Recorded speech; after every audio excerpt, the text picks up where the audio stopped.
Hi, my name is Josh Eubanks, and I'm here to teach you guys how to properly rig a rubber worm Texas rig style for largemouth bass fishing.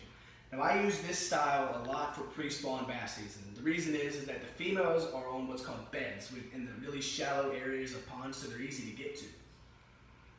And they have their eggs in these beds, so they're really, really protective over them. And so anything that moves, that comes anywhere near that bed, that female is going to hit it and hit it hard. The first thing you're going to need is the worm itself. Now, I use Zoom, but there are many other brands. It doesn't really matter. I just prefer Zoom, especially the green pumpkin color.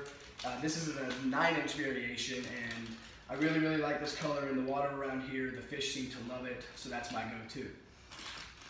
The second thing is the weight. Now, I recommend a bullet weight because unlike a clamp weight, the clamp weight you clamp to the line and it stays there. Now, a bullet weight will slide up and down the line, which really helps to mimic a natural movement of a worm in the water. This is the 1/16 ounce variation, which I found to be the sweet spot in weight. If you go too heavy, it just sort of lags through the water. And if you go too light, it doesn't get deep enough, or you can't cast it far enough, which is a real pain. The third thing is the hook. Now, this is just the package, but these are Gamakatsu 4/0 hooks, offset, and I'll show you what that looks like. This is the blood red variation, which helps to simulate blood, so it looks like a weakened prey for the fish. The offset is this part right here, where instead of coming straight down, it sort of sweeps out like this.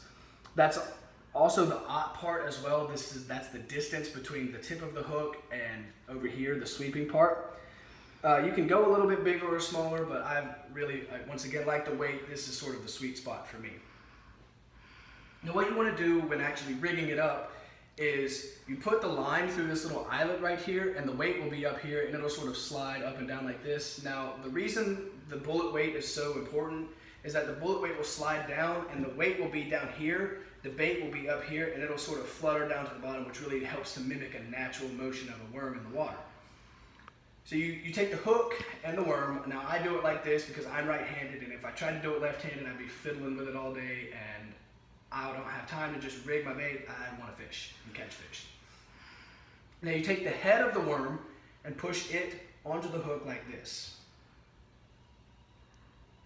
And once the head of the worm gets to the beginning of the sweep in the hook, you want to pull the hook through like this so that it looks like that.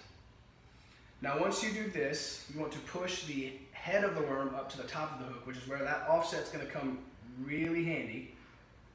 You're going to push it up there like this so that the head rests up there on that offset part like that, and the body's like this. Now, the last thing you want to do is you want to push the body of the worm onto the hook. Now, you don't want to do it like this because, frankly, it doesn't look very natural. Like, I don't know what worm looks like that. That would be really deformed. And you're going to get caught on the bottom. If this is dragging along the bottom of a lake or a pond or anything, you're going to get caught on any and everything. And it's really annoying because you might think it's a fish, and then you try to set the hook, and you can break your line and lose tackle, which is not only time-consuming and frustrating, but also really expensive.